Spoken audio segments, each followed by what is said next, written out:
Configuro todo acá en pantalla. Perfecto. Bueno, inicio compartiendo el video porque, bueno, siempre me gusta mostrar un poco de los rostros que formamos parte del equipo de CIPE Latinoamérica. Me presento, mi nombre es Dani Escalona, hoy me conecto desde las oficinas de Buenos Aires. Y muy complacido cuando la gerencia del departamento más importante de CIPE me asignan esta tarea de poder formar parte de estas conferencias, estas presentaciones que se llevan a cabo a través de profesionales que colaboran para poder hacer llegar a todos nuestros usuarios información importante, novedades sobre lo que son nuevas herramientas de trabajo, diferentes tipos de proyectos que a lo mejor no hemos visto llegar a desarrollar en algún momento y creamos eventos que son totalmente exclusivos para usuarios de nuestras licencias. Así que, repito, estoy muy complacido de poder compartir esta noche con ustedes. También le doy las gracias a Martín Selvagio, gerente del área comercial de CIPE Latinoamérica, también desde las oficinas de Buenos Aires, que se dio la tarea de poder contactar con el ingeniero Arturo Daesas, que es el disertante de dicha conferencia, para poder llevar a cabo todo este proyecto con ustedes. Así como muchas otras conferencias que se han dado anteriormente, la idea de CIPE es también a futuro seguir creando este tipo de eventos, este tipo de información para que ustedes puedan recibirla como un plus a todos esos servicios que nosotros ofrecemos. Vamos a hacer una breve introducción también de quién es el ingeniero Arturo Daesa, que va a estar compartiendo con nosotros el día de hoy durante 45 minutos. Y vamos a estar hablando sobre dos proyectos. El análisis de dos proyectos totalmente ejecutados en Bolivia, en el país de Bolivia, donde vamos a ver lo que son muros, pantallas de pilotes discontinuos con anclajes postensados para excavación de 5 sótanos en el edificio de la Asamblea Legislativa. El otro proyecto también va a ser directamente un muro en ménsula de hormigón armado fundado en micropilotes sobre rocas fuertemente diaclasadas y con buzamiento desfavorable para la ampliación de una carretera en Puente Taperas, La Pilazada. Esto también se va a hacer adaptado al software de CIPE exclusivamente con elementos de contención. Dos proyectos reales de muros de pantallas y ménsulas. Ahora, ¿quién es el ingeniero Arturo Martín Daesa Rosal? Él se graduó como ingeniero civil en el año 1995 en la Escuela Militar de la Ingeniería Antonio José de Sucre. También cursó la maestría de Geotecnia e Infraestructura en la Universidad de Hannover. También fue becado por el Servicio de Intercambio Académico Alemán, obtenido el grado en el año 2003. Ha ejercido durante más de 20 años y ha desarrollado actividades profesionales en la gestión de diseño, supervisión, construcción de importantes edificaciones residenciales e industriales. También ha ejecutado proyectos de infraestructura vial para lo que son proyectos también portuaria, hidráulica, sanitaria, petrolera. Y bueno, algo también que me gusta muchísimo es compartir con esto porque tenemos un docente que desde el año 2009 ha estado también ejerciendo en esta área, capacitando a todos esos jóvenes profesionales que hoy en día también forman parte de toda esa nueva ingeniería.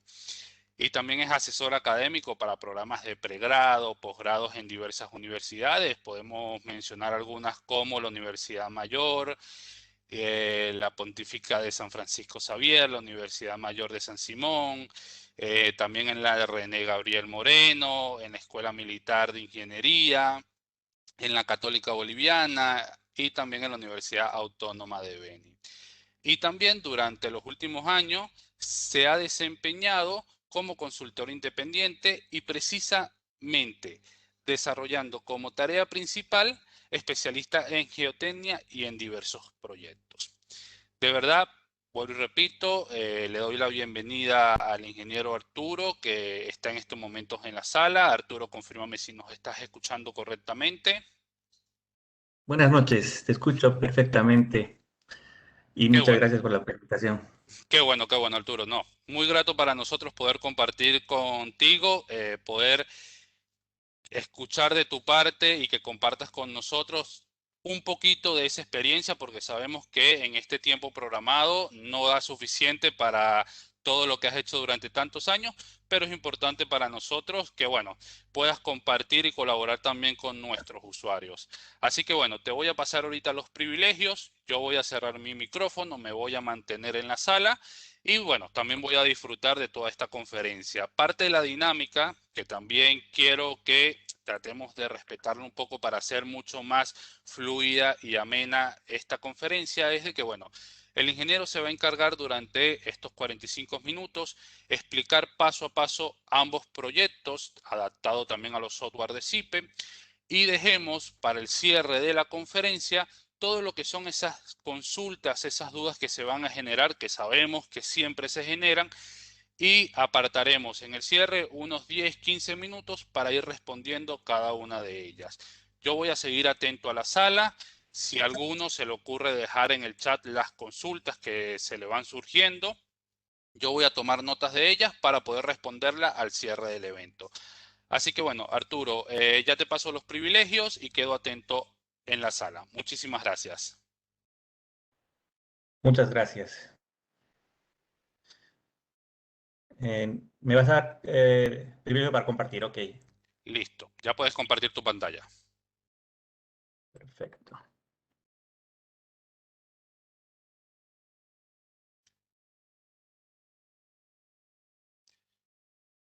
¿Me puedes confirmar que la presentación se está viendo correctamente? Sí, se ve correctamente y los participantes que también nos confirmen en el chat si están viendo correctamente la pantalla. Gracias, Matt. El resto de los participantes están viendo correctamente. Gracias, Alejandro. Gracias, Felipe. Gracias, Freddy. Gracias, Carlos. Bueno, ahora sí, te dejo entonces ya en la sala para que puedas arrancar, Arturo. Gracias.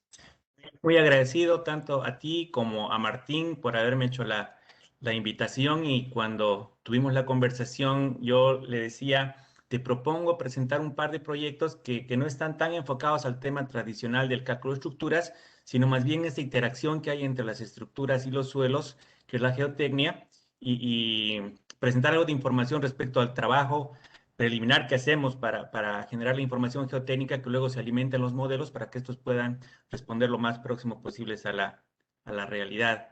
Entonces, también les agradezco mucho a todos ustedes por disponer de este tiempo y acompañarme y mostrarles y comentarles un poco mi experiencia como especialista geotécnico, como ingeniero estructural, como usuario de CIPE desde hace alrededor de 15 años que empezamos con el programa y mostrarles esta faceta que tal vez no es la más acostumbrada de las conferencias de CIPE, pero que no deja de ser interesante porque también representa una herramienta importante en la interacción entre las estructuras y el terreno, el programa. Entonces, pensé mostrarles dos proyectos que se han ejecutado, que se han evaluado y se han diseñado y se han ejecutado posteriormente. Uno de ellos es el muro de pantalla para sostener la excavación del edificio de la Asamblea Legislativa. Y el otro es un muro carretero donde teníamos un escenario complicado por la presencia de un talud con una configuración desfavorable, con un buzamiento muy fuerte y además con un río cruzando cerca que evitaba la posibilidad de usar rellenos. Entonces, ha sido un proyecto desafiante también. Me he excedido un poco en el tema de la información, así que voy a mostrarles muchas cosas y voy a ir comentándolas a medida que las voy mostrando. Espero que no me extienda más allá de lo necesario ni me acelere mucho. El proyecto del edificio de la Asamblea Legislativa tenía el objetivo de reforzar la construcción que actualmente se tenía. Se tenía un edificio muy viejo de fines de 1800 en piedra, muy antiguo, el tradicional que está en la plaza principal de la ciudad, y por detrás había un edificio de unos 6 pisos un poco más moderno de hace unos 20 años, y ambos constituían el Congreso. Pero en realidad las necesidades de espacio para la Asamblea Legislativa determinaban de que alquilen oficinas y otros edificios cerca, y finalmente se determinó la necesidad de construir un edificio de ampliación y se tomó la determinación de ejecutar un edificio que inicialmente se estaba proyectando con 5 sótanos y alrededor de 20 pisos, pero que en el proyecto final terminó alcanzando 24 pisos. Y como pueden ver, El edificio, aparte de las áreas administrativas comunes, contempla hemiciclos para sesiones, uno en la parte de arriba, inclusive tenemos uno en la parte de abajo subterráneo, y bueno, toda la superficie adicional de construcción en depósitos, parqueos, que siempre es muy importante en el centro, oficinas, etcétera, ¿no? Entonces, para entrar en tema, este es un corte del edificio y como pueden ver, tenemos los 5 sótanos. Además, como en todo país de Latinoamérica, la plaza principal resulta un área muy circulada, muy concurrida, con mucha actividad. Entonces resultaba también complejo porque era imposible cortar las vías de tráfico vehicular. Entonces la demanda del proyecto era realizar esa excavación manteniendo la circulación vehicular y la circulación de las personas peatonal. Y además este edificio tuvo una singularidad. Se construyó un poco después, o se inició el proyecto un poco después de la construcción de la ampliación del Palacio de Gobierno, o sea que ambas construcciones estaban mirándose una con otra, comparando la tipología, el avance. Han sido dos proyectos especiales en la dinámica de la ciudad. Y este en particular es el primer proyecto construido en Bolivia 100% metálico, y se hizo de esa manera porque tenía algunas características estructurales interesantes, ¿no? Ustedes están viendo el modelo tridimensional, la isometría de uno de los modelos estructurales. Entonces hay un basamento un poco extendido abajo en los primeros pisos y más arriba hay una torre y en la parte superior hay un helipuerto que era de las singularidades que se tenía en este edificio, además de básicamente estar apoyado en un núcleo estructural que vendría a ser el que se muestra aquí en el centro, y con volados bastante importantes hacia los lados, ¿no? Entonces, como pueden ver, aquí estaba el edificio antiguo integrado con ese pequeño edificio de 6 pisos, y este es el espacio que determinaría todo el nuevo edificio en la altura que les comentaba. Aquí también ya se puede ver un poco la primera propuesta de la pantalla de pilotes. Los pilotes se han ido proyectando de manera discontinua porque el terreno es relativamente rígido, y aunque hay bastante flujo de agua, el flujo de agua no comprometía la estabilidad, se podía conducir y retirar. Entonces se planteó una solución con pilotes discontinuos y con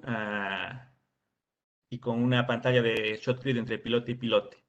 Otra de las características interesantes para quienes conocen La Paz o han oído mencionar que la ciudad está en una zona montañosa son las pendientes, ¿no? Las pendientes que tenemos en las calles. En este caso en particular, en un espacio de alrededor de 60 metros, entre un extremo y el otro del edificio, habían alrededor de 8 metros de pendiente, lo que representa para esa calle más de un 10% de pendiente, ¿no? Entonces, eso representaba un desafío tanto en términos de seguir la vía con longitudes o con profundidades variables de pilote, y al mismo tiempo el edificio antiguo estaba fundado a 2 niveles. Entonces, las pantallas de contención tenían que considerar esos 2 niveles de fundación del edificio. Otro de los desafíos del proyecto es que al ser el edificio muy antiguo, la construcción es en piedra, es pesada, y además ya presentaba cierto nivel de fisuración. Pueden ver acá en esta foto que están testificadas algunas grietas, y la carga es importante, ¿no? La sobrecarga es importante. Y por otro lado, también habían edificios pegados a la construcción que tenían las primeras plantas construidas en adobe, que es este material que se utilizaba mucho en la colonia, que es una mezcla de barro con paja, para que tengan una idea de la antigüedad de los edificios. Y en este caso en particular de esta estructura, adicionalmente por encima se le había construido 2 pisos adicionales con estructura de hormigón y ladrillo bastante precaria. Entonces eso también era un problema. No sé si sucede en otras ciudades de Latinoamérica, pero la preservación de los centros históricos hace de que edificios muy antiguos no se puedan tocar por cuestiones de preservación, y poco a poco a lo largo del tiempo van comprometiendo su estabilidad. En este caso, además de la antigüedad de los edificios, teníamos el problema de que teníamos que hacerle una excavación de 5 sótanos al lado. Iniciamos el trabajo con la caracterización geológica. La Paz es una ciudad muy curiosa porque uno ve la cordillera de los Andes, en este caso la cordillera oriental, y piensa que va a encontrar rocas en toda la ciudad. Sin embargo, en realidad La Paz es una hollada como tal y en algún momento fue un gran lago. Y la base del Valle de La Paz en realidad es un estrato de arcilla, bueno, de depositaciones intercaladas de arcillas y arenas que se conoce como Formación La Paz. Y posteriormente, a través de un fenómeno tectónico sísmico, se ha producido una morrena fluvioglacial que ha venido desplazándose por encima de esa base de arcillosa y ha generado una costra en el centro de la ciudad.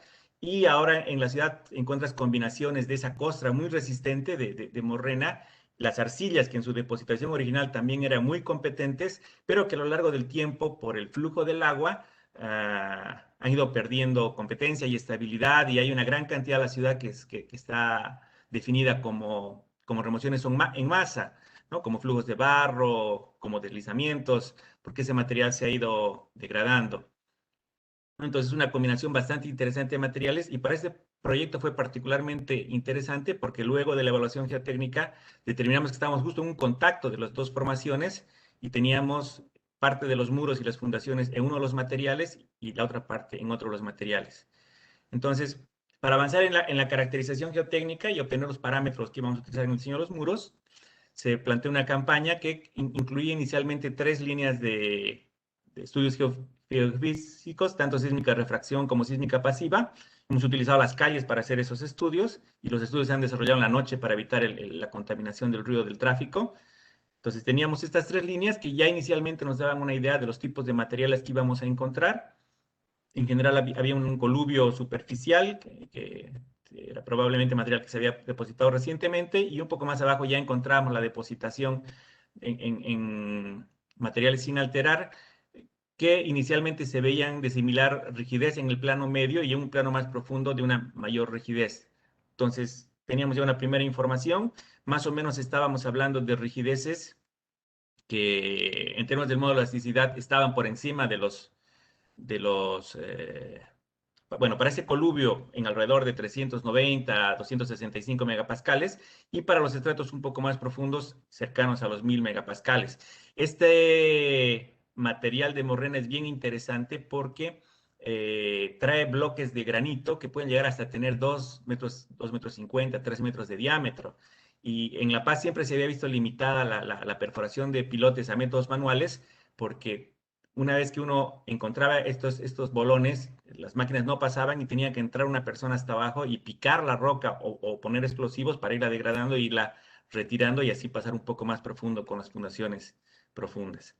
Entonces, en general el material era bastante rígido, y para tener información ya a nivel de detalle, se planteó una campaña con 5 perforaciones. Las perforaciones están distribuidas más o menos a unos 25, 30 metros de distancia, y han llegado a profundidades de entre 30 y 36 metros.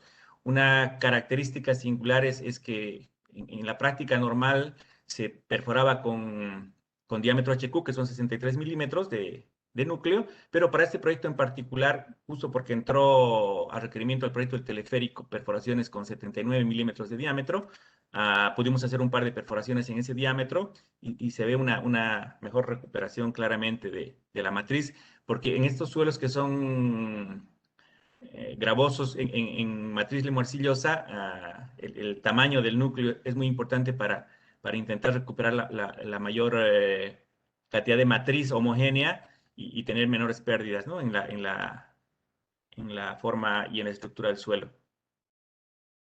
Se planteó una campaña bastante extensiva de estudios por la importancia. 5 sótanos en pleno centro de la ciudad no deja de ser un desafío muy, muy grande.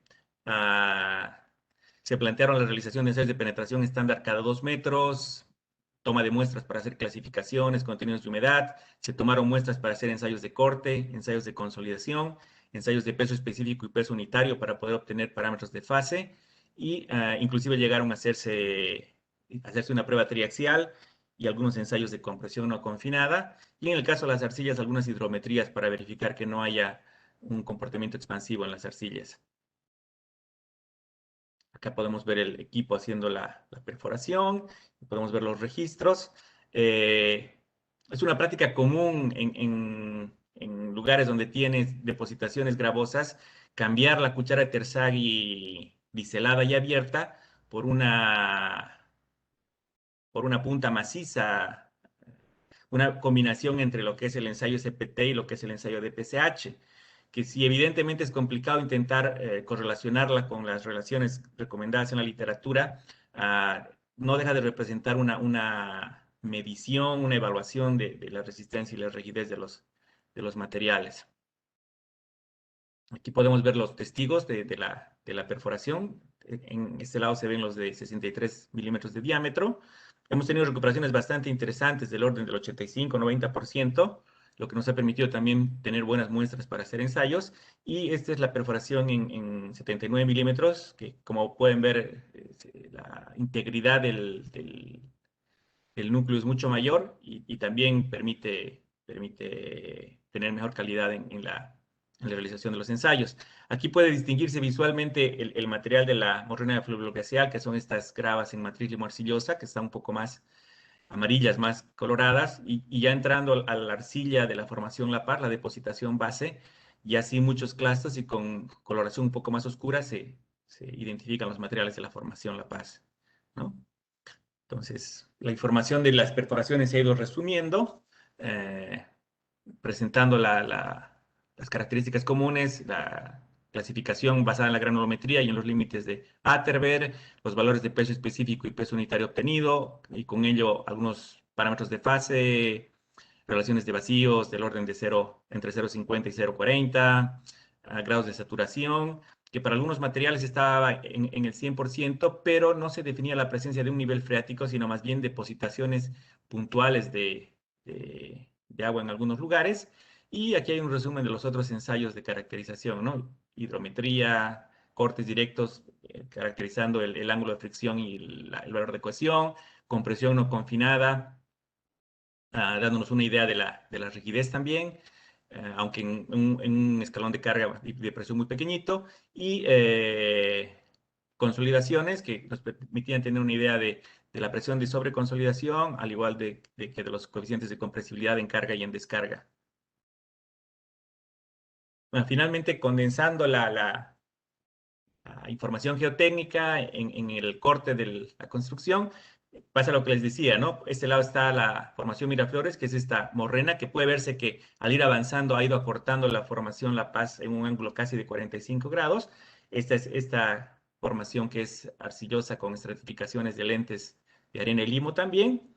Y considerando de que esta era nuestra cota de fundación, pueden ver que una parte de la fundación iba sobre materiales de la formación La Paz, la otra parte iba sobre gravas en espesores variables, y lo mismo con los anclajes, ¿no? Los anclajes de este lado se iban a anclar en arcillas, los de este lado se iban a anclar en gravas, y en las paredes como correspondiera al nivel de anclaje. Entonces, como les digo, el proyecto ha sido bastante interesante. Ah, finalmente, consolidando la geofísica, los ensayos de laboratorio, las pruebas de penetración, la evaluación de los contenidos de humedad, se consolidan en unidades geotécnicas con algunos parámetros de diseño para las pantallas. Teníamos pesos unitarios de entre 18 y 20 para la formación La Paz y la Grava Miraflores, pesos sumergidos de 10 y 12, ángulos de fricción de 25 y 32, cohesiones de 70 y 30, que son valores conservadores para la matriz, coeficientes de Poisson de 0,4 y rigideces del orden de los 1000 megapascales.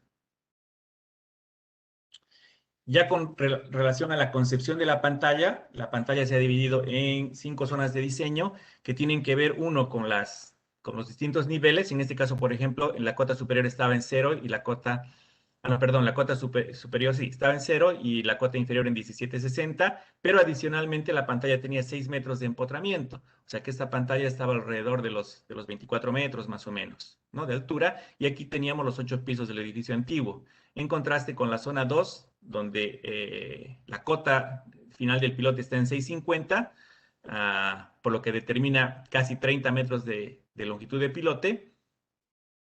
Y tenemos acá los edificios en piedra que se han tomado con determinada sobrecarga, ¿no?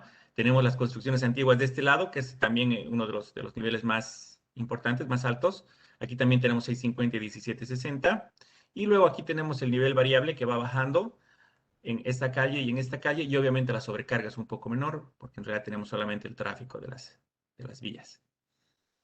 Entonces, se han preparado análisis para todas las secciones que describo, se han definido los materiales, las acciones, se ha considerado un cierto nivel de acción sísmica también, con un valor de aceleración tomado de nuestra guía de 0.06G. Y bueno, aquí hay algunos de los valores que he comentado, introducidos en la matriz de ingreso de información del terreno. Como la matriz es limo-arcillosa, se ha tomado un valor de módulo de balasto fijo, no se ha considerado una rigidización por profundidad, aunque el valor es bastante importante dado el modo de elasticidad del terreno, y igual se han tomado en cuenta las consideraciones para la evaluación de empuje activo y pasivo, haciendo un ablandamiento del empuje pasivo para la zona de empotramiento. Bueno, una de las ventajas del programa es la posibilidad de hacer la modelación por fases. Entonces se han ido modelando cada una de las fases de trabajo, un primer nivel de excavación, un primer procedimiento de anclaje, un segundo nivel de excavación, un segundo procedimiento de anclaje, un tercer nivel de excavación, un tercer procedimiento de anclaje, finalmente un cuarto nivel de excavación, la última línea de anclajes para esta sección, la excavación final, y a partir de acá la construcción de las estructuras con el consiguiente retiro de los anclajes ya en la etapa de operación. Por lo tanto, el procedimiento de uso de anclajes era temporal, ¿no? La construcción se ha venido ejecutando en alrededor de 2 años, 2 años y medio, pero ya en la etapa de construcción de los sótanos se han cortado las placas de apoyo de los anclajes y se han liberado los anclajes ya están fuera de servicio en este momento. En general, para todas las secciones se ha realizado lo mismo, pero la información que nos proporciona el programa son la evaluación de desplazamientos, tanto para la carga permanente y de servicio como para la carga con sismo accidental. Y como pueden ver, tenemos rangos de deformación horizontal del orden de los 3 milímetros a un lado y más o menos medio milímetro cuando los anclajes han ejecutado acción contra la pantalla, ¿no? En la metodología de diseño se van modificando las tensiones de los anclajes, la cantidad de anclajes en la línea y el espaciamiento de los pilotes que reciben los anclajes para ir optimizando el diseño, ¿no? En términos de lo que es posible realizar como anclajes, de las cotas que tengo para los niveles de las plantas para que no se crucen con los anclajes. Entonces, de esa manera se ha ido jugando con esos elementos. Y el otro tema es la optimización del funcionamiento estructural. En este caso, el programa nos está mostrando la pantalla, el valor del empuje para la pantalla más desfavorable, tanto en la parte de empuje activo como ya en la parte del empotramiento, donde el empuje pasivo va reduciendo el empuje activo y luego genera empuje en la otra dirección para generar el empotramiento, ¿no? Entonces, lo que se trata es de que luego las solicitaciones estructurales que se producen en el pilote puedan compensarse con los anclajes. En este caso tenemos el esfuerzo normal, que se nos muestra que viene creciente en cada nivel de anclaje porque por temas constructivos se le da al anclaje un ángulo de 20 grados y eso me genera una componente de fuerza vertical que actúa hacia abajo, llevando el pilote hacia abajo y incrementando su esfuerzo normal. En el funcionamiento estructural finalmente eso me puede beneficiar porque como diseño flexocompresión, esa compresión ayuda al comportamiento del pilote. Y en el caso del corte, lo que vamos haciendo es intentar compensar los cortes negativos con los cortes positivos para que en general la pantalla trabaje de manera eficiente, ¿no? Acá estamos con cortes del orden de los 25 tonelámetros y al otro lado también estamos con cortes más o menos de la misma magnitud. De esa manera se han ido jugando con los anclajes para nivelar eso y en realidad la pantalla está funcionando como una vía continua, ¿no? En el tema de los momentos lo mismo. Los momentos principales de apoyo se dan en el primer anclaje y los momentos de tramo son pequeños. Sí tengo un momento positivo importante en la zona de la llegada del empotramiento, ¿no? Y bueno, finalmente el otro factor importante es la verificación de estabilidad global. Y en este caso, para la carga más desfavorable se muestra con un valor de 1,86. Sabemos que los valores de referencia en general son 1,50, 1,30, aunque la norma del CT toma 1,80. Entonces estamos dentro de la demanda normativa. Finalmente, el programa de manera interna hace la verificación y el diseño estructural de la pantalla de pilotes a flexo-compresión y nos proporciona la armadura longitudinal, que normalmente es simétrica, y la armadura transversal para poder satisfacer la demanda en corte. Entonces tenemos los esquemas. Como los pilotes son de entre 24 y 30 metros y las longitudes de barra son 12 metros, hay proyectadas unos empalmes en distintos niveles. Y bueno, también, saben, el programa nos da las planillas de armado y los cómputos métricos, así como la memoria con las verificaciones.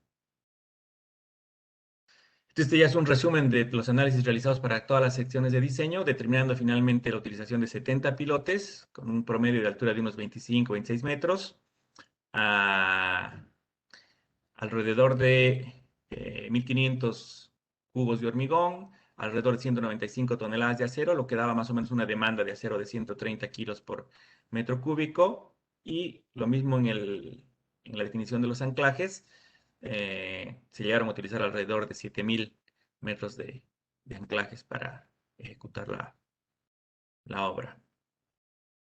El contratista que tomó la obra, que fue un consorcio de empresas, eh, hizo una reingeniería tanto de los diseños de pantallas como de los diseños de la estructura, y esto es parte de la reingeniería. También la aplicación usada se basaba en el método del equilibrio límite y nos proporcionaba más o menos la misma información, ¿no? Desplazamientos, momentos, cortantes, ah, normales y bueno, este es el empuje y este es el desplazamiento, ¿no? Igual se evaluaron todas las secciones.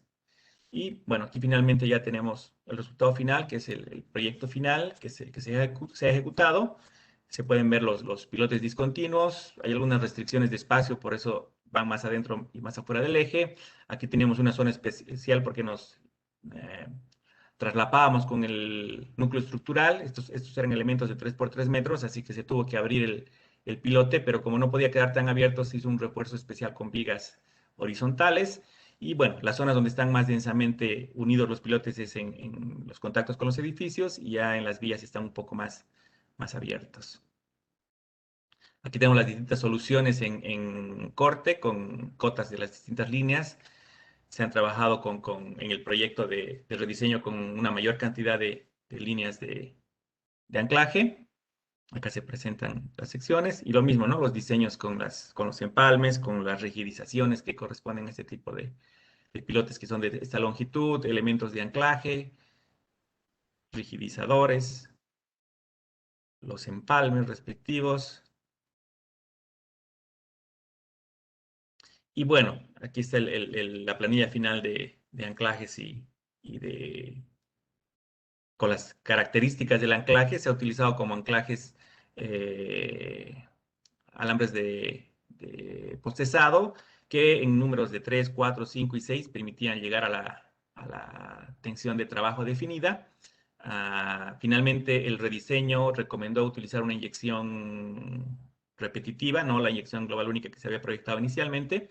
Así que se trabajó en una primera fase de colocación del anclaje e inyección inicial y un segundo proceso de reinyección.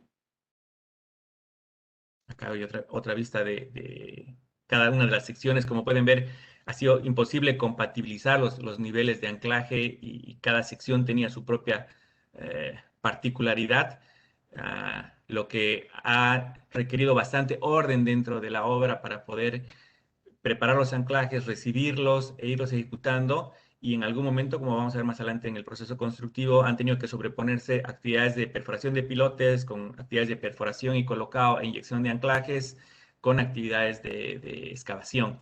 Entonces, había una dinámica muy intensa en la obra propia de este tipo de proyectos, las secciones con altura variable de pilotes. Y bueno, acá está un poquito el proceso final de construcción, ¿no? Que primero se ejecuta la pantalla perimetral de pilotes. Una vez que la pantalla está ejecutada, se empiezan las excavaciones, se excava un nivel, se procede a la perforación del anclaje, a la colocación del anclaje, la inyección y la reinyección, la colocación de la placa el tesado, que básicamente es el examen del anclaje, que eso es una de las cosas maravillosas de los anclajes activos, que de alguna manera rinden un examen y te garantizan que van a trabajar a la tensión que están diseñados, y si no llegas a la tensión, puedes plantear alguna mejora o un anclaje adicional más abajo, o no sé, aumentar una viga y utilizar un anclaje intermedio. Ahí hay que hacer un ajuste al diseño estructural también. En nuestro caso no se produjo ningún problema, y de esta manera repetimos el ciclo bajando los distintos niveles hasta llegar a la cota de fundación. Y una vez en cota de fundación, que es el punto más crítico para la pantalla, inicia el proceso de construcción de la fundación y empiezas a subir los sótanos, que de alguna manera van a recibir la transferencia de apoyo que están haciendo los anclajes, para que en cierto momento puedas eliminar los anclajes y ya todo el muro quede apoyado contra la propia losa, ¿no? Contra el propio edificio, dentro de la caja estructural que se forma. Yendo un poquito a aspectos constructivos, aquí, como les decía, está la ejecución de los pilotes. Parcialmente habíamos demolido algunas estructuras, por lo tanto se estaban retirando escombros. Y dentro de la organización de los pilotes se ve la disposición de las herramientas de entibamiento, que solamente se hizo en un primer nivel de 6 metros. Luego el resto se apoyó con lodos bentoníticos, que en este caso eran lodos con polímeros, no se usó bentonita. Aquí tenemos los tremis listos para cuando terminen de excavar el pilote, proceder con la colocación de la armadura y el hormigonado. En este proyecto se trabajó un rendimiento más o menos de 30 metros de pilote día. Se ejecutaba más o menos un pilote día, comenzando a las 7 de la mañana y terminando a las 9, 10 de la noche. Acá vemos algunas de las operaciones de perforación, y vemos también un poco el material, ¿no? Materiales secos con cucharas abiertas y en materiales saturados con cucharas cerradas.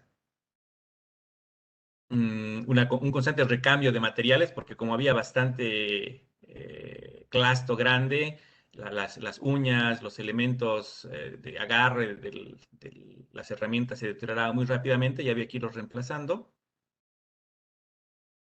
Aquí tenemos una foto de un proceso de izaje, y a medida que se iba metiendo el canastillo, a determinado nivel se lo aseguraba, se levantaba otro canastillo, se hacía el empalme, se bajaba el conjunto, se volvía a asegurar, se levantaba otro nivel, se bajaba, y finalmente, cuando estaba ya la armadura puesta y se empezaba a introducir el tremi, se iba bombeando. Bueno, antes de la introducción obviamente se bombea el lodo para hacer la limpieza del lodo bentonítico, para que este quede con la menor densidad posible, para que luego, cuando el hormigón se hormigone de abajo hacia arriba, pueda, por diferencia de densidades, expulsarse el lodo y mantener el hormigón lo más íntegro posible.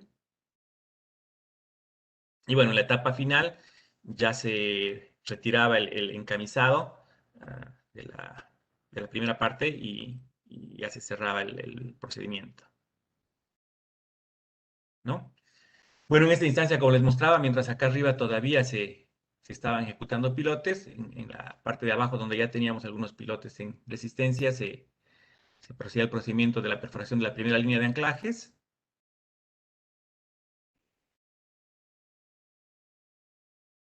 Y aquí ya se ve cómo se van colocando los anclajes ordenados para que puedan ir introduciéndose e inyectándose dentro de las pantallas. Es el proceso de pesado posterior al endurecimiento de la reyección. Y bueno, posteriormente, como les decía, al haber flujo de agua entre pilote y pilote, se determinó la necesidad de colocar una manta drenante, es un mat drain, y confinarla con un mallazo y proyectar hormigón para tener un cierre entre pilote y pilote, que podía tener distancias de entre 1,50 m y 2,50 m entre cara y cara, ¿no? Dependiendo del diseño.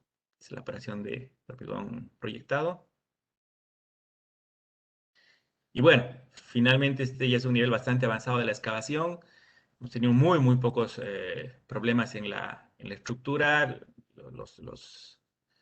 Los asentamientos previstos se han producido sin producir daños. Tal vez sí en esta cara, y eso fue interesante, que el daño no se produjo en las cercanías de la pantalla, sino en un sector un poquito interior de las estructuras, alejadas a unos 10 metros del borde, que finalmente determinamos que esos asentamientos se habían producido por el abatimiento de esos bolsones de agua que habían, que de alguna u otra manera han ocasionado un incremento en la presión efectiva y unos asentamientos, pero sin ocasionar daños importantes en las estructuras.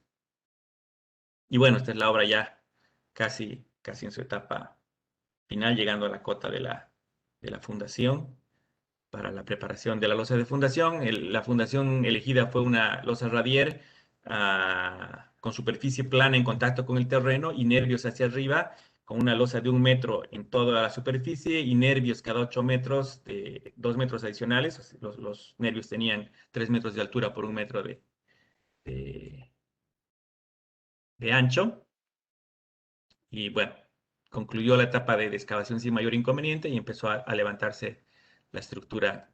Y bueno, nos sentimos muy satisfechos porque se cumplió el objetivo de mantener el tráfico en la vía, no dañar los edificios, tener una excavación limpia y segura y poder cumplir con los cronogramas de ejecución del edificio. Entonces, este era el primer proyecto que quería mostrarles como una aplicación no tan acostumbrada al uso del programa SIPE. Y el otro proyecto que se los presento a continuación es la ejecución de un muro para poder ampliar esta vía, ¿no? Esta vía que está aquí en la curva del río. Y acá se estrecha porque la condición que se tiene de material por debajo es un material rocoso con buzamiento de casi 60 grados y con una estratificación desfavorable que está prácticamente alineada con el buzamiento. Intentos anteriores de querer cortar y anclar esto han producido deslizamientos que se evidencian en este momento en las caras que se ven de la roca en algunos lugares. Entonces, había que encontrar una solución para poder ampliar esta vía en este sector.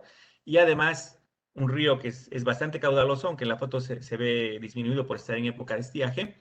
Como pueden ver en la foto de lado, una pequeña lluvia aguas arriba trae bastante caudal, inclusive con palizada, con sólidos que van transportándose a través del río. Entonces, eso hacía muy dificultoso la posibilidad de hacer rellenos en esta zona definitivos para poder ejecutar el muro, ¿no? Entonces, lo que inicialmente se planteó fue hacer una campaña de exploración geotécnica que pudiese evaluar las dos posibles soluciones, o la utilización de anclajes profundos en esta zona, y de manera alternativa se evaluó la posibilidad de tener un muro apoyado en este lugar, pero como habían pocas posibilidades de hacer un muro con fundación superficial, porque igual hubiera tenido que excavarse o cortarse la roca, finalmente se planteó la posibilidad de hacer una fundación profunda con micropilotes, y para ello se perforó vertical en el lugar donde se podía fundar ese muro.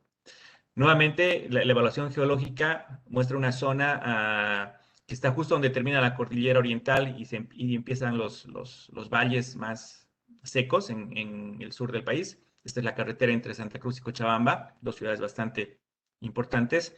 Y como puede verse en el plano geológico, esta es una zona con gran cantidad de fallas, y eso es producto del proceso orogénico y tectónico de formación de la propia cadena montañosa.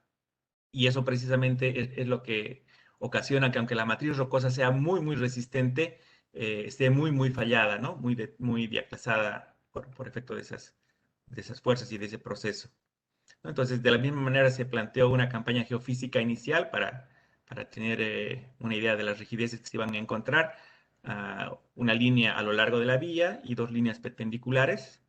Más o menos el área de intervención era de 200 metros. Y aquí ya se presentan algunos de los resultados de la geofísica, donde esencialmente la propia evaluación de la geofísica daba una roca en muy, muy mal estado, roca fuertemente fracturada con RQDs menores al 20% y menores al 25% en los dos primeros niveles más superficiales, y recién a partir de cierta profundidad ya la roca era un poco más competente con RQDs del orden de 50-75%, ¿no? Como una primera evaluación de los módulos de elasticidad, estábamos con módulos del orden de 500 megapascales, 700 megapascales, y aquí ya un poquito más competente por encima de los 10.000 megapascales. Entonces aquí vemos el equipo de perforación haciendo la perforación inclinada en dirección perpendicular al posamiento y la perforación vertical. Es muy interesante acá en las cajas donde se ven las muestras cómo la perforación que ha sido perpendicular al talud muestra los contactos de las fracturas en dirección paralela o mejor dicho, perpendicular a la dirección de perforación y paralela al buzamiento, ¿no? En contraste con la vertical, donde se pueden ver que las familias principales de fisuras tienen la inclinación, ¿no? Entonces, había continuidad hasta por debajo del río de ese estrato rocoso. Aquí está la información para los 4 sondeos con respecto de la profundidad de las muestras que se tomaron y la posición en planta. Y aquí ya presentamos algunos de los resultados como una medida indirecta del grado de fisuración que tiene el macizo rocoso y analizar también el probable flujo de agua. Es que se realizaron ensayos de Lujon y es bien interesante cómo en la parte superficial tenemos valores de Lujon muy elevados y a cierto nivel van bajando esos niveles de Lujon, lo que demuestra que a cierta profundidad la roca es más competente, aunque en algunos segmentos, pasada cierta profundidad, volvía a producirse un incremento en las permeabilidades, lo que demostraba que más abajo todavía habían estratos que estaban altamente diaclasados.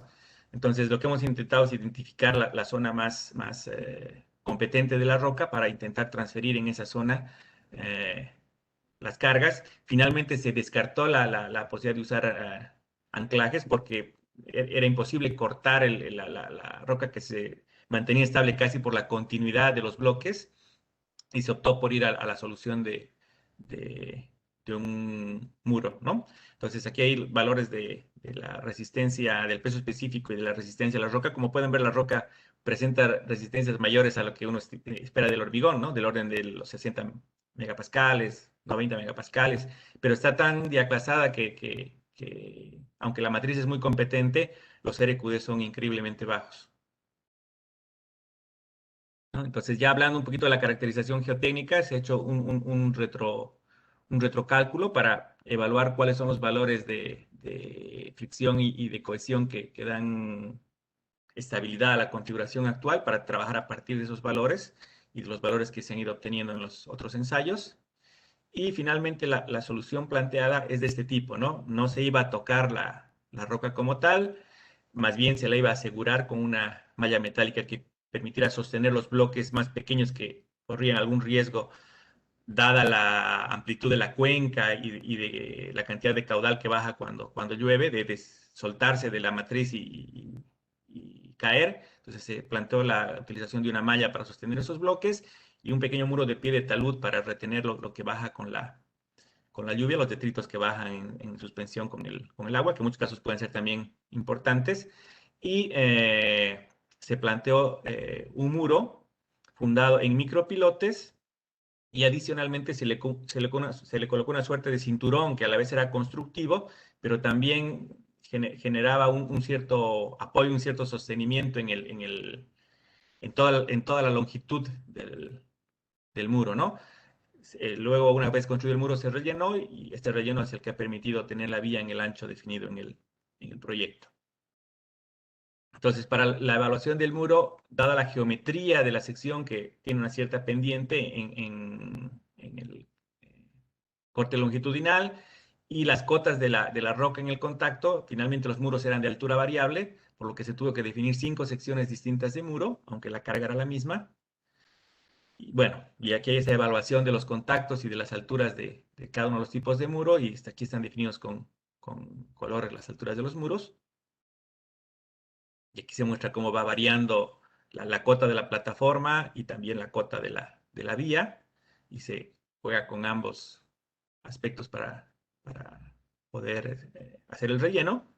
Aquí tenemos las características que se han introducido al programa en términos de normas, de acciones, de datos generales, de valores para el terreno, la sección vertical y la geometría ya del muro. Y aquí tenemos algunas de las salidas ya finales del muro, que como pueden ver es una pantalla bastante esbelta, apoyada sobre los micropilotes, ¿no? Entonces aquí se nos muestra la ley de empujes, la ley de esfuerzos axiles, la ley de esfuerzos cortantes, el momento flector. Sin embargo, las propias verificaciones del programa en algún momento alertaban sobre que el esfuerzo cortante aplicado sobre los pilotes era muy fuerte y recomendaba la consideración de inclinar el pilote para tomar la fuerza horizontal o garantizar de que los pilotes iban a poder soportar en posición vertical los cortantes actuantes. Se optó por la opción de inclinar el pilote, pero como la aplicación ya no me permitía hacer una evaluación del comportamiento de los pilotes con los pilotes inclinados, se hizo una segunda modelación con el programa Midas GTSNX, donde se reproduce el muro con elementos de superficie, al igual que el cinturoncito este de hormigón ciclópeo, los pilotes con su sección estructural, que estos han sido micropilotes eh, reforzados con tubo de acero, y la sección de relleno, ¿no? Entonces, aquí se muestran los resultados de la modelación en términos de esfuerzos de compresión y esfuerzos de tracción, los esfuerzos cortantes finales que disminuyen significativamente porque este elemento toma fuerza horizontal en su componente axial, y los momentos flectores, que se ven grandes, pero es más escala que otra cosa. Aquí está un pequeño resumen del modelo y una evaluación de los desplazamientos horizontales, que en la punta del muro como que se ve que es el elemento más desfavorable, estaba en el orden de los 2 centímetros más o menos. Aquí está el diseño de micropilotes, que tenía una profundidad de perforación de 200 milímetros, una sección de tubo de 114 milímetros con un espesor de 8 milímetros y una resistencia de 660 megapascales. Ah, aquí se presenta un poco de la verificación estructural del elemento, combinando la acción del tubo y del concreto, ¿no? Para determinar capacidades máximas en compresión y en tracción, aunque también se le ha hecho una evaluación por flexocompresión utilizando un diagrama de interacción, la verificación del cortante y la verificación del contacto roca micropilote. Y bueno, finalmente el armado del muro y del cabezal, que además se definió como cabezal rígido, por lo tanto está evaluado como puntal tensor. Y estos ya son los dibujos de la obra con la planilla de armado. Y bueno, para el muro de pie de talud, al igual que para los anclajes, se trabajó con productos de Macaferri y las aplicaciones de ellos para hacer la verificación. Entrando un poco ya al proceso constructivo, aquí tenemos la materialización de ese cinturón en hormigón ciclópeo, ¿no? Que nos permitía además definir las plataformas de trabajo sobre las que se iba a hacer la perforación. Aquí ya tenemos las distintas plataformas a distintas alturas. Y aquí ya se puede ver algunos micropilotes perforados en una de las plataformas y al fondo los equipos de perforación. Están colocados ya los tubos, que el proceso de perforación es igual, ¿no? Se perfora, se introduce el tubo, se inyecta y se sale. La perforación es por percusión, son martillos de fondo con barrido de aire y agua, por eso el compresor bastante potente. Y bueno, aquí ya está llevándose adelante el proceso de preparación de los armados. Primero el cabezal, posteriormente la pantalla y el ciclo de hormigonado por partes. Había una alcantarilla vieja que se tenía que cambiar, que se cambió por una sección un poco más grande y de hormigón cuadrada. Y bueno, aquí hay una vista con un dron casi en la etapa final de ejecución del muro. Esta es la vía actual y a través del relleno se iba a llegar a este ancho, el que se está mostrando acá. Este es el terraplén de trabajo, que bueno, estamos en época seca, pero con toda seguridad, con la crecida del río en la época de lluvias, el terraplén va a salir y aquí va a quedar prácticamente la sección del muro vertical y apoyada contra la roca en la plataforma de hormigón ciclópeo, sostenida en profundidad hacia los pilotes, ¿no? Y los pilotes también sostienen el cinturón de hormigón ciclópeo.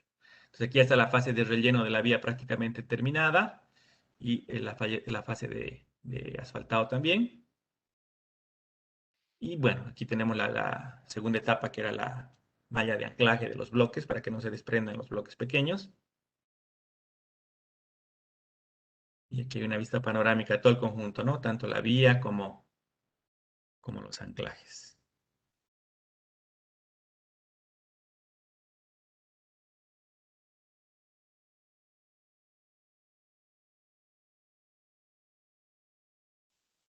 Bueno, quedo a sus órdenes para atender alguna pregunta o comentario.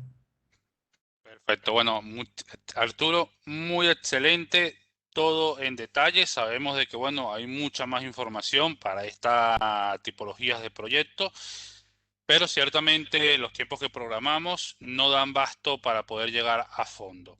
Ahora lo que hacemos nosotros, para colaborar un poco de la mano Arturo, también habilito mi video para aquellos que estuvieron ingresando en los últimos minutos. Me presento nuevamente. Mi nombre es Dani Escalona, el ingeniero Arturo, disertante del día de hoy, quien colaboró con dos proyectos que se desarrollaron y evaluaron con los programas de CIPE para elementos de contención. Queda el chat abierto para poder responder a esas dudas, consultas que tengan, que podamos aprovechar que el ingeniero nos pueda asesorar o irlas respondiendo. Yo voy a estar atento a cada una de esas consultas que ustedes puedan estar realizando para leérselas a Arturo y Arturo nos pueda dar respuesta. Así que quedamos atentos, estamos aquí por unos minutos más, 5 o 10 minutos, y poder asesorarlos o ayudarlos con lo que ustedes necesiten. Acá tengo a Alejandro. En el primer caso entiendo que la pantalla sirvió solo como protección para la excavación. ¿Se evaluó posibilidad de que sirviera también como parte de la fundación de la estructura definitiva? En realidad no, solamente tenía el propósito de contener la excavación. Estructuralmente se planteó una pantalla adicional por delante que ya estaba integrada al edificio, ¿no? Sí, solo tenía el proceso, el objetivo de contener la excavación. Tenemos a Camilo que consulta sobre la norma ASTO en CIPE para el trabajo de muros de carretera. Ya. Es- Luego tenemos también que nos consulta, bueno, Pedro informa que es muy interesante. Douglas, agradecido con toda la información sobre los muros de contención. Eh, Fernando, consulta qué programas o qué módulos utilizó para realizar la evaluación en estos proyectos. Ya, respondiendo al tema de la ASTO, este proyecto estaba desarrollado por una empresa española que había preparado la mayoría de su información y eso sucede en Bolivia, de que en muchas ocasiones, como no tenemos normas específicas, nosotros tomamos o la norma ASTO o alguna norma de referencia para el diseño. En este caso, las pantallas estaban evaluadas con la norma EH, las pantallas del muro de ménsula, ¿no? Y las pantallas del legislativo sí se evaluaron con la norma CI. O sea, no se usó la ASTO porque no está disponible tampoco en el programa, ¿no? Con relación a los tipos de módulos, tenemos el programa de pantallas, ¿no? Que es el que se utilizó para el legislativo, muro pantalla, que tiene una tipología muy amplia de muros, desde muros discontinuos, muros pantalla continuos. Es una aplicación bastante útil y general para este tipo de necesidad. Y en el caso del muro carretero, es la aplicación de muros en ménsula de hormigón armado, ¿no? Ambas son aplicaciones que no están inmersas en el CIPE, sino son aplicaciones externas, pero que como pueden ver nos dan mucha ayuda en el momento de la evaluación y el diseño de este tipo de estructuras. Elmer también nos consulta las enlogaciones de los cables del muro, los muros anclajo, se obtienen igualmente con CIPE. No se llega, bueno, en realidad lo que hace el programa es pedirte una rigidez lineal del cable para calcularlo dentro de la estructura en general y va a obtener ese desplazamiento del muro y eso también de alguna manera determina el aporte de la rigidez del cable dentro de ese desplazamiento, pero no hace una evaluación particular de la elongación del cable, ¿no? Para ello se necesitaría probablemente ir a una modelación no por equilibrio límite, sino por elementos finitos. Perfecto. Y la última pregunta que tenemos por ahora, ¿qué tipo de sistema se utilizó para los cables del preesfuerzo? Como les comentaba, se usaron gatos que pueden tomar hasta 6 cables. Entonces nuestros anclajes estaban definidos entre 4 y 6 cables y se llegaron a tesar alrededor de 25 toneladas por cable, como máximo unas 150 toneladas, unas 140 toneladas más o menos. Perfecto, perfecto. Bueno, respondimos las consultas que teníamos en pantalla hasta ahora. Repito, si quedan dudas o aclaratorias que necesiten, seguimos nosotros en línea. Sigo atento al chat.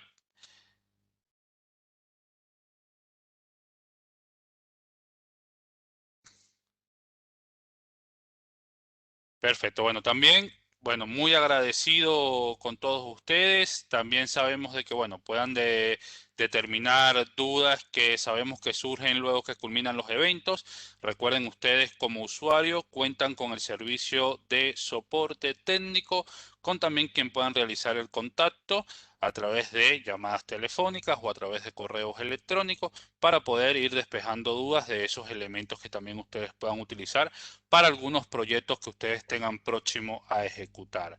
También lo que voy a hacer antes de que varios participantes que sabemos que por tema de tiempo tengan otras actividades, compartir con la familia, a lo mejor actividades laborales que todavía están pendientes, les voy a dejar en el chat lo que es mi correo electrónico totalmente personalizado en SIPE y el correo de soporte electrónico siempre como refuerzo. Cualquier duda, consultas, estamos siempre atentos para ayudarlos. Y bueno, agradecido de antemano con Arturo por este tiempo que destinó en compartir esta información con ustedes, en compartir información también con el equipo de CIPE y a todos ustedes por haber participado en nuestra conferencia. Estoy unos minutos más en el chat, no sé si tengan algún comentario, Arturo. Yo les agradezco nuevamente tanto a CIPE por la oportunidad de presentar estos proyectos como a ustedes por acompañarnos y también les brindo la posibilidad de contactarme en mi correo electrónico. Lo voy a escribir en el chat para que esté disponible y si puedo ser de alguna ayuda o intercambiar algún otro criterio, lo hago con mucho gusto.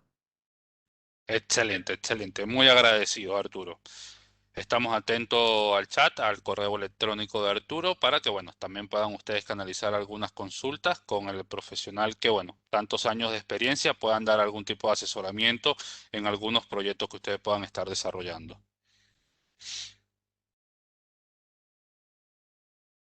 Perfecto, ahí ya lo tenemos en el chat. Muchísimas gracias. Muchas Excelente. gracias.